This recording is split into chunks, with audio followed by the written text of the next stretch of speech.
Alleluia.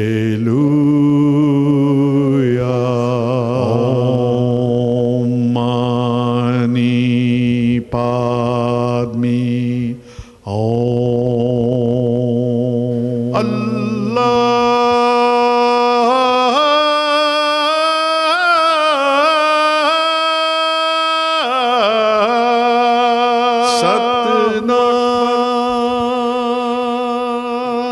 Welcome. You're watching Harmony and Diversity, and we're speaking again with John Hendriks. He's the founder of Support Life and I Choose Life. Thanks again for coming in, John. When we finished last week, we were actually talking about variations in the definition of conception. Can you take that a bit further for us? Absolutely. Firstly, thanks for having me back again, Norm. Pleasure.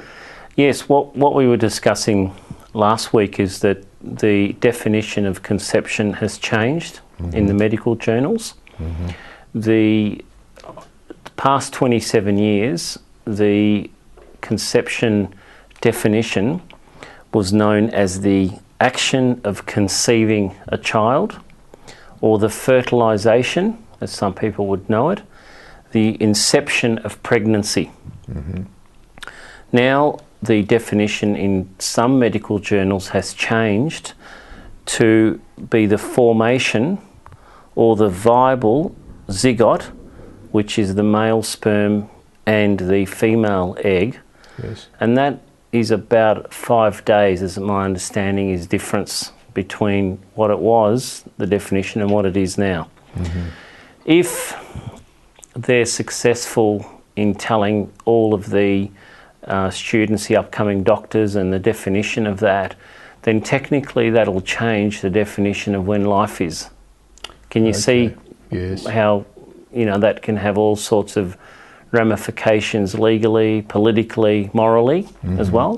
Because if people don't believe life has commenced until this certain date, then it's okay to use contraception, it's okay to do this because, the conception hasn't started. What are the forces behind that change? Are they identifiable? It's difficult to know what they are.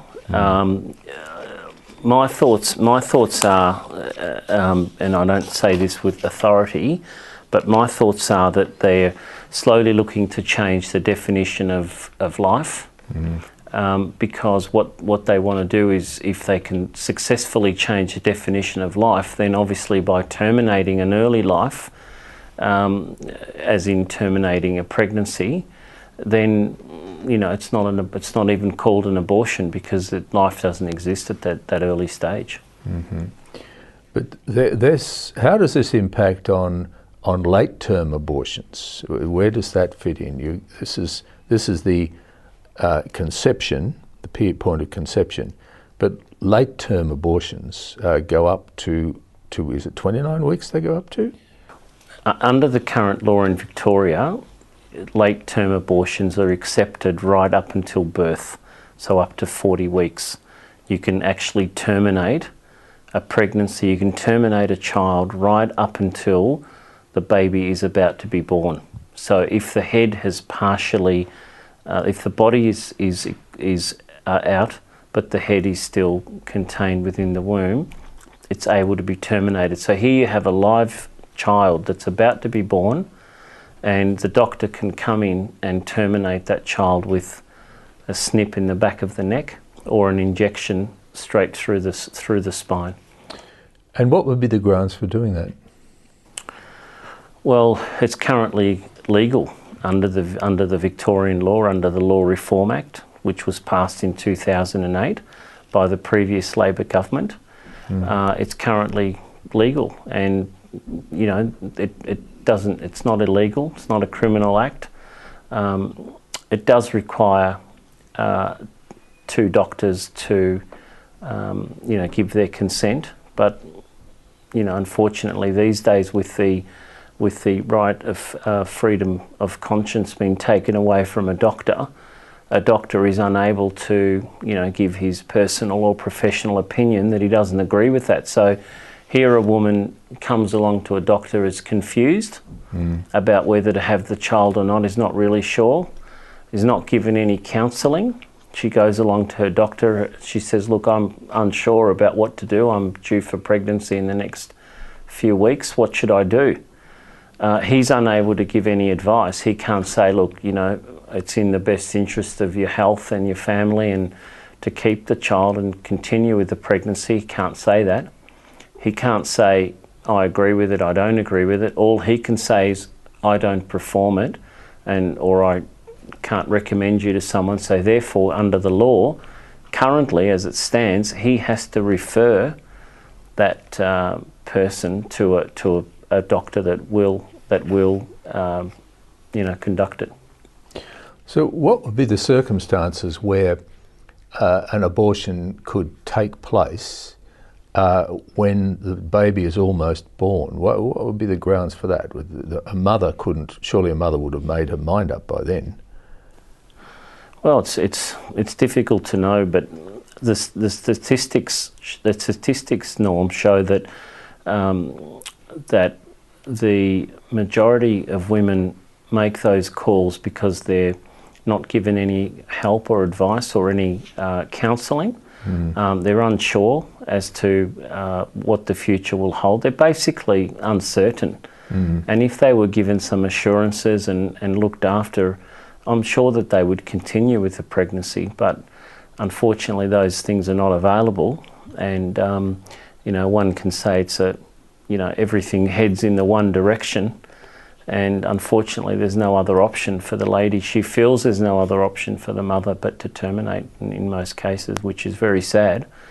And it's a reality that we live with, right here in our backyard in Victoria. Now, the March for Babies, wasn't it? Is what it was called? Yes, the March for Babies, yeah. Now, there was opposition there. What's the name of the group, the main group that was in opposition in that? There are a number of groups that were there. One of which is the Sex Party. They were there. They had representations from the Sex Party, Women's Liberation Victoria, Women's Health. I think also may have had some people there. Women's Health, even though they say that they're for women's health, they're certainly very, very pro-choice and very pro-abortion. And this is a government body, Women's Health, that exists. And from my understanding is they're very much involved with helping women through to carry out their wishes, but not really providing them. My understanding is not really providing them with much option. But there was university groups and the usual suspects of protesters. A lot of them are really just people who are ring-ins. They don't have any personal interest other than just to be there to create nuisance and drama and action and cause trouble, and they don't really even know what they're arguing about, because I spoke to some of them myself. Just talking about nuisances, the time is a nuisance. We'll pick it up in a moment. We'll be back in a moment.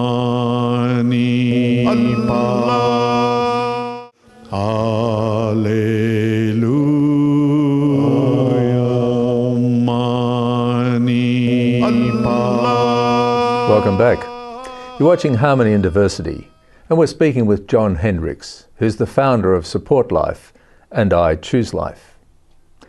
Just coming back to the point we were making there before, John, about the modification of the definition of conception by that 5 days, I put to you the proposition that the use of RU 487, or 486, isn't it? 486, different number. RU 486 may have some relevance there. Possibly, yeah. Look, I hadn't thought about that until you mentioned it, but yeah, possibly. The drug RU 486 is an abortion pill. You take it if you believe that you may fall pregnant, or if you've fallen pregnant, you take it as soon as you can, and it aborts any. It actually aborts conception. So Yes. if you've already conceived, now you could go far as say, okay, you conceived, you've taken the pill, But then the definition says you haven't conceived because you don't have a viable zygote. So if you don't have a viable zygote there, you haven't really terminated anything, have you? It's just a precaution. That's right. But the argument goes that you probably have terminated a pregnancy. But the thing that rises in my mind is the fact that RU486, there's obviously been a lot of investment in that by drug companies.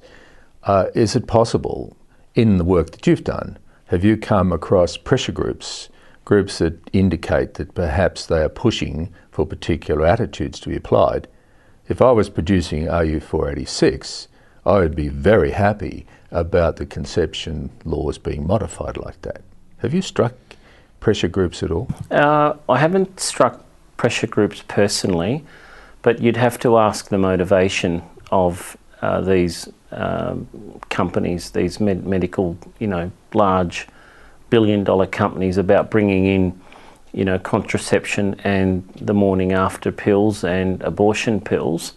I mean, it's no secret they're in business to make profit. Could it be led by greed? Well, I think yes. Could it be motivated by, people's ambition? I would say yes.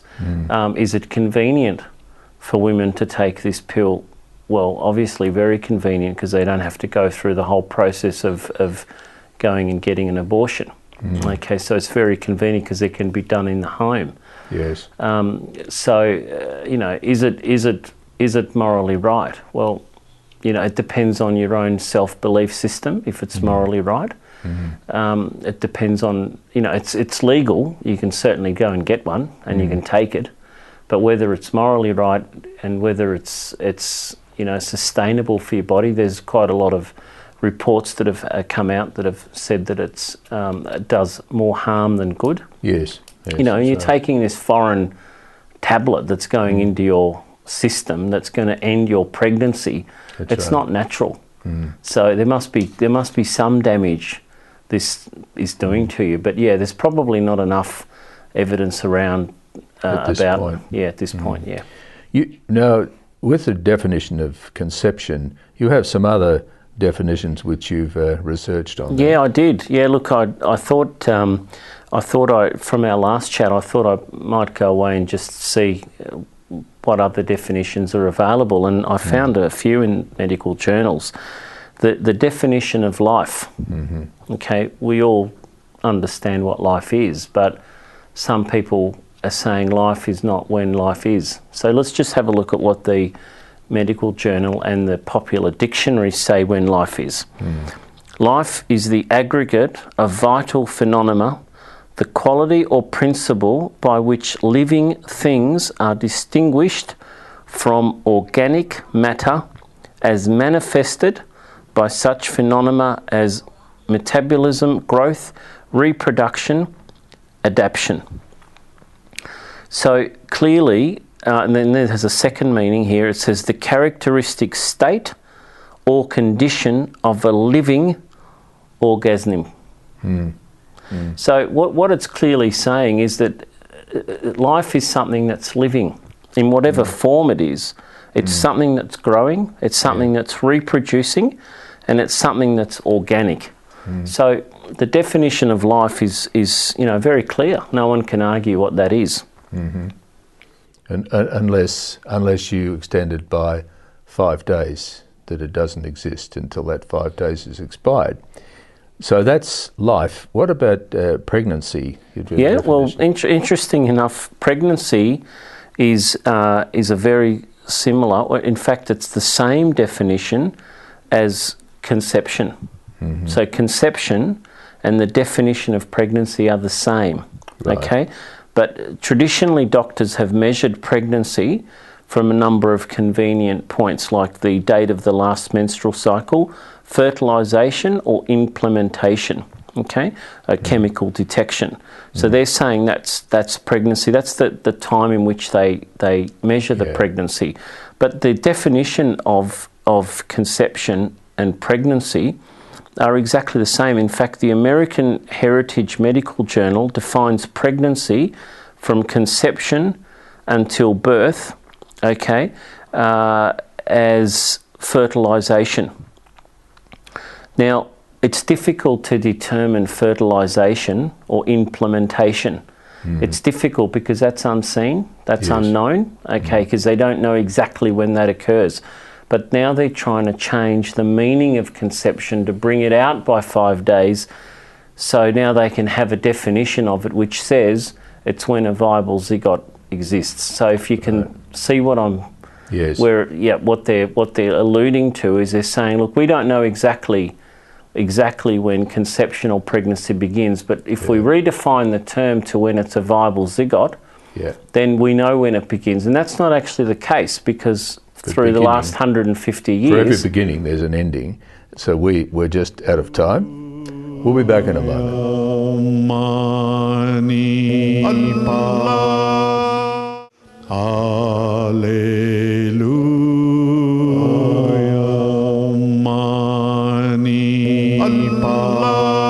Welcome back. You're watching Harmony and Diversity, and we're speaking with John Hendriks, the founder of Support Life and I Choose Life.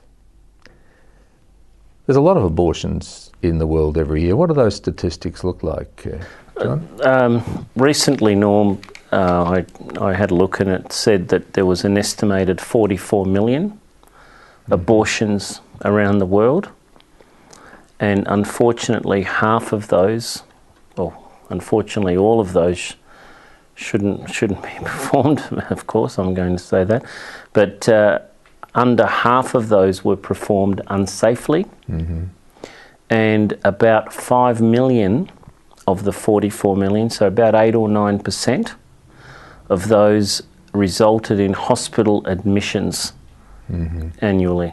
So about 9% of abortions in the year, in a year, have resulted in some sort of medical complication and the physical harm that it's done to, of course, the child and the mother. Yes. The thing with abortion, RU486, of course, is convenient also, but in this age of the contraceptive pill, one would ask the question why women, say in Australia, not in underdeveloped countries, but in Australia, why are women becoming pregnant? Yeah, I guess that's a really good argument. I mean, without offending viewers or upsetting people, we're living in a sexual explosion. I think the last 40 years or 50 years is a sexual revolution where people quite free to do whatever they want when they want, and they don't want to be told. And unfortunately, that there's a lot of unsafe sex, and a lot of sex where perhaps contraception is not used or not used correctly or on time. So people are falling, they're calling it unplanned pregnancy. And I no doubt believe that some would be unplanned pregnancy, but I think a lot of people, unfortunately, are falling pregnant because they know that the consequences of pregnancy can result in just a simple abortion pill or a contraception pill. So they don't care, they don't bother. They think, oh well, it's no big deal. But the true test is if someone falls pregnant. The true test, as a result of that act, is to see whether the parties can, stay together and, have the child, and, even if they're not able to, be together in a relationship, but, the consequences of their actions, they have to be responsible for them. And we're not talking about driving a car here or going to work. We're talking about the fact that we've reproduced, a child, another life, and that life should have every opportunity to live. Yes. Just going to the March for Babies again, which is that recent event. You were there. Have you seen a breakdown on the respective age groups for the pro and the... Well, the first thing I know, it was the first time I'd been there. Okay, I hadn't been there in previous years. I know it existed, but it was the first time myself and my wife and my little boy came along, and I was surprised to see a lot of other families there. You know, grandparents, parents, and children. They were all there, and walking, and obviously they believe that this, you know, law is not right, and they want it changed. And it was, you know, really exciting to be part of it. And I hope, you know, people watching this can come along and walk and not be put off by protesters. But yeah, you know, life is very sacred, and we've got to protect it at every opportunity. So it was fairly apparent that many of the people who pro-life attending were actually family groups? Yeah, absolutely. Most of them were. Yeah, most of them were. And a lot of young people, as you alluded to earlier, there was a lot of young people walking, and, you know, people, you know, between, you know, sort of 18 and 30. You know, that they understand, you know, they're in that sexual active age, whether they're sexually active themselves or not, I don't know. But right. I don't know, but they're in that age, you know, where because they say that abortions affect people between 15 and 40, but the high majority is between 18 and 35. Yes. So that's that age, you know. So they're coming along saying, hey, you know, this is just simply wrong. And that leads me to another thing that I was going to say, Norm, is the action as a result of the fact. You know, the fact is that a child has been conceived. Yes. Now, the action, because the pro-choice argument is my body, my choice, my body, my choice. Okay, that's fine. It is your body, your choice, but just understand what you're doing. Understand what you're actually doing. You're actually terminating a life force that is in there. Yes. Okay, so one thing we're talking about is the fact, and the other thing is the action. They're at cross purposes. They're two different arguments. Yes. So, you know, I think it's important that people understand, and I'll just read you the definition in the Medical Journal of Abortion. This is what it is. This is what's written right now. Okay? Abortion is the termination of pregnancy by the removal or expulsion from the uterus, a fetus and embryo prior to viability. An abortion can occur simultaneously, in which case it could be a miscarriage, okay? But the term abortion most commonly refers to as an induced abortion of a human pregnancy. That's the Medical Journal. So that doesn't talk about a fetus or a bunch of cells. It is a human life force, whichever way you look at it. So, you know, it's okay to, if you want to go and, you know, break the law, or if you want to go and do something that's wrong, that's your choice. Yeah, it is my choice to go and speed. I'll pay the price. But, you know, what we're talking about here is what the moral standing is of an individual, what the understanding is of that. And that moral standing, it goes into a whole issue of ethics. And unfortunately, the ethics of time has ruled against us. Thanks, John, for examining that subject, which has lots of nuances to it, many emotional, and needs a lot more attention. Thank you once again. You've been watching Harmony in Diversity. Join us again next week. Baha'u'llah,